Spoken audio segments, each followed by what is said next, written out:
This lesson is focusing on sample questions with indices. Here we have our 4 index laws as well as the extended rules to help solve these problems. Question 1 says, express with positive indices. For A, we have g to the power of -7.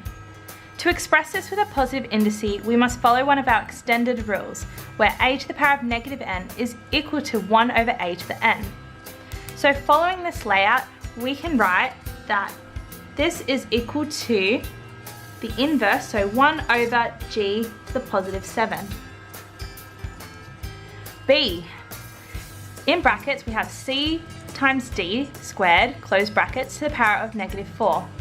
This question is just like this one, except instead of having a g, we have c times d squared in brackets. So we can treat this just as a bundle. So we can rewrite this as, using the same law, 1 over our bundle, which is cd squared, close brackets, to the power of +4. So we've done exactly the same thing with these two questions, although this one had brackets in it. So we didn't touch what was inside the brackets, we just rewrote that down with a positive indice. So our next one, we have 7 times p to the power of 4. So here, 7 has a positive indice, which is a 1. So we don't need to touch that. We just need to move our p to the power of -4. So following the same rules as these two here, we get 7, which stays, over p to the +4. And that's how we express with positive indices. Moving on, let's express without denominators. So in this case, we could have positive or negative indices on our numerator. Okay, so here we have 1 over h to the power of 9. So this follows this example, the same extended rule as before, but we're going to go the other way. So if it's a positive indice on the denominator, it's going to be a negative indice on our numerator. So that becomes h to the power of -9. Our next one, we have y squared divided by p to the power of 6.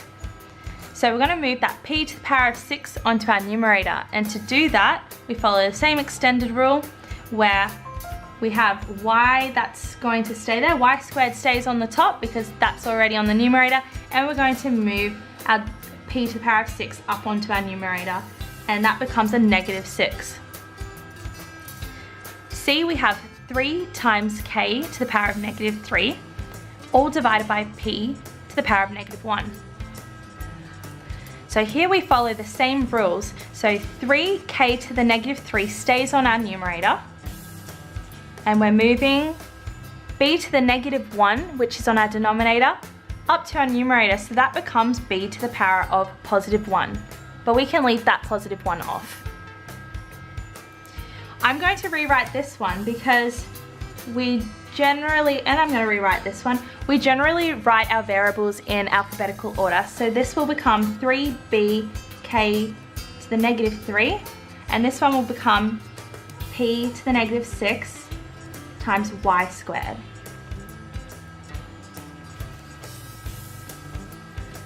Alright, moving on to our next set of questions, we have express as roots.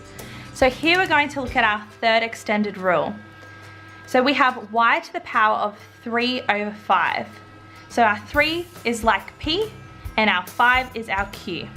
So we're just going to rewrite that in this way. So we are left with equals 5, so it's the 5th root of y to the power of 3.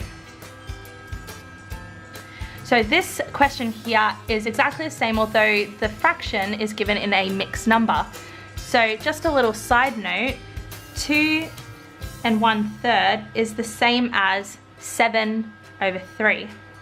We get this by multiplying the denominator by the whole number, so 3 times 2, which is 6, plus our 1, where we get 7.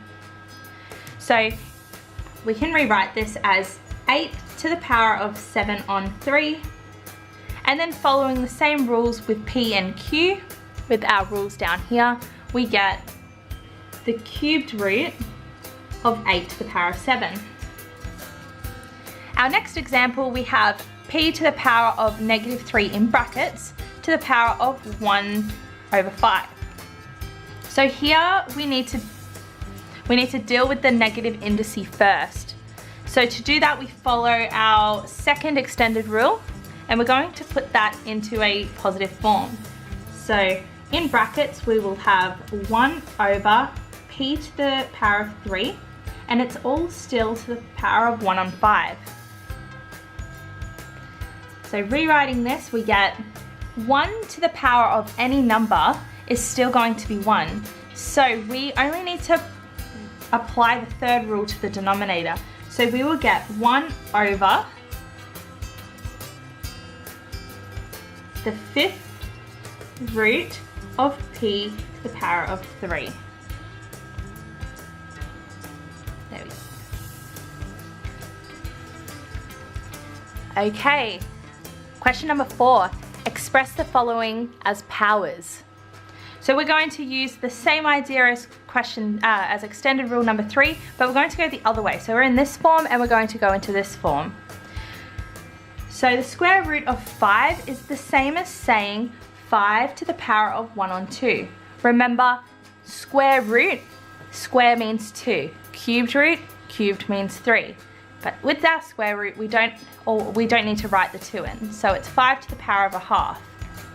So following that same rule for the cubed root of w, we would rewrite that as w to the power of 1/3. Because remember, the 3 is the same as our q. Therefore, in this expression, the q is on the denominator of the fraction. So for question C, we have the 9th root, 28 to the power of 4.